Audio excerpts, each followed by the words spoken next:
Bonjour à tous, c'est parti pour le Tour d'Europe de la presse. Ce lundi 26 janvier 2015, on débute notre périple par la France. L'équipe estime que Paris s'accroche dans la course pour le titre de champion de France. Hier soir, le but de Zlatan Ibrahimovic a permis aux Franciliens de battre Saint-Etienne sur le score de 1-0. De son côté, le progrès zoom sur Alexandre Lacazette. Le buteur de Lyon a marqué face à Metz, mais à la 34e minute de jeu, il a dû être remplacé. Selon Hubert Fournier, Alexandre Lacazette souffre d'une lésion musculaire à la cuisse. Pour le moment, on ne connaît pas la durée exacte de son indisponibilité. Cap vers l'Italie, le Corriere dello Sport encense Paul Pogba face au Chievo Vérone. Le milieu de la Juventus était dans tous les bons coups.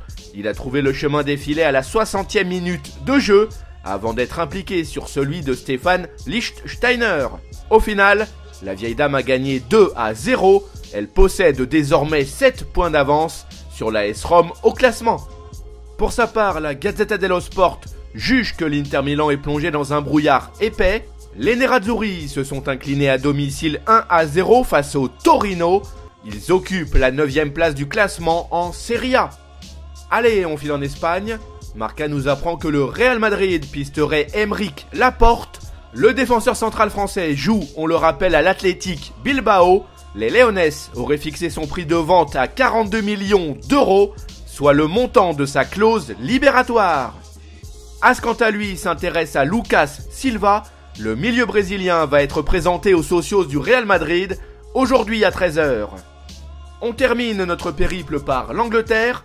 Le Daily Express relaye les propos de Didier Drogba. L'artilleur ivoirien a souligné le fait qu'il désire ardemment rester au moins une saison de plus à Chelsea. En ce qui le concerne, le Daily Mirror parle de Gabriel Paulista.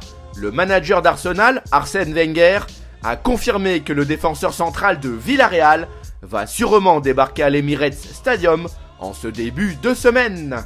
Voilà, ce tour d'Europe de la presse est terminé. On se retrouve très vite pour une nouvelle édition. En attendant, vous pouvez consulter en temps réel l'actualité sur le site de Top Mercato, nos applications pour mobile et tablette, de même que nos pages Facebook et Twitter sont aussi à votre service. À bientôt.